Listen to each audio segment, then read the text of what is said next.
Joining us now on this is Elbridge Colby, former Deputy Assistant Secretary of Defense. I guess, Bridge, good to see you. We'll start with these comments from Putin. To be expected, given that the Biden administration okayed the use of these, is this, the response that you would have? It's not necessarily a huge escalation, I would hope, from Putin, but just kind of a quid pro quo for that move. Well, good to be with you, Joe. I think the lowering of the threshold by Putin has been in train for some time. It is quite significant. Suggests that the Russians may use nuclear weapons in a broader array of circumstances. It's not a dramatic lowering, but material.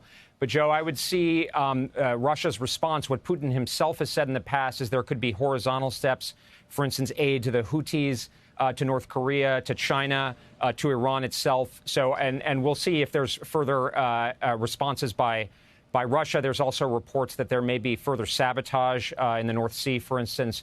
So I think that's the kind of thing we would expect.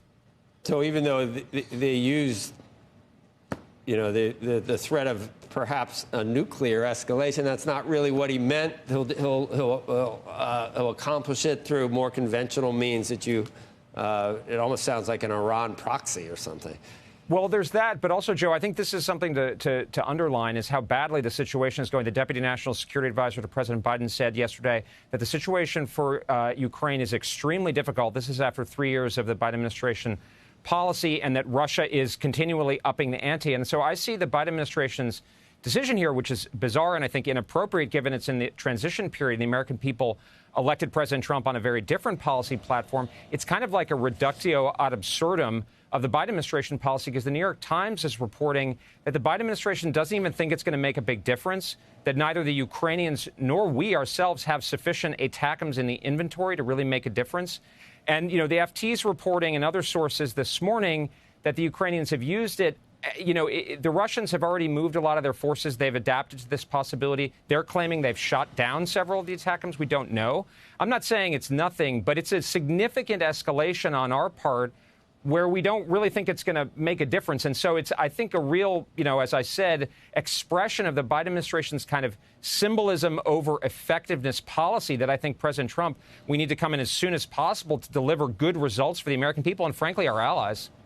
What was the rationale then, do you think, that we're still, it's almost like a last gasp for sort of an all-in for Ukraine from this administration, just to contrast it? It's not even all-in. It's not even, it honestly doesn't make a lot of sense. Symbolically, that's what they're saying. We're still helping Ukraine. Wait till Trump gets in here and pulls the rug out from Ukraine. Yeah, they tied it to the North Korean troops, but I don't see how that makes a big difference. It's not really tied to that. It doesn't make a ton of sense. Frankly, I think the best explanation is peer pressure from the Europeans. I mean, you've seen the Secretary General, other European leaders talk about this. My own view is put your money where your mouth is. I mean, the Secretary General of NATO, he was Prime Minister of the Netherlands while was spending next to nothing on defense for 10 years. And if the Europeans think the situation is so severe, let's put their money where their mouth is. The American people, as President Trump has pointed out, have spent a tremendous amount of money in weapons, and despite a lot of rhetoric, the Europeans aren't doing it. In fact, the Germans and the French are cutting military aid to Ukraine.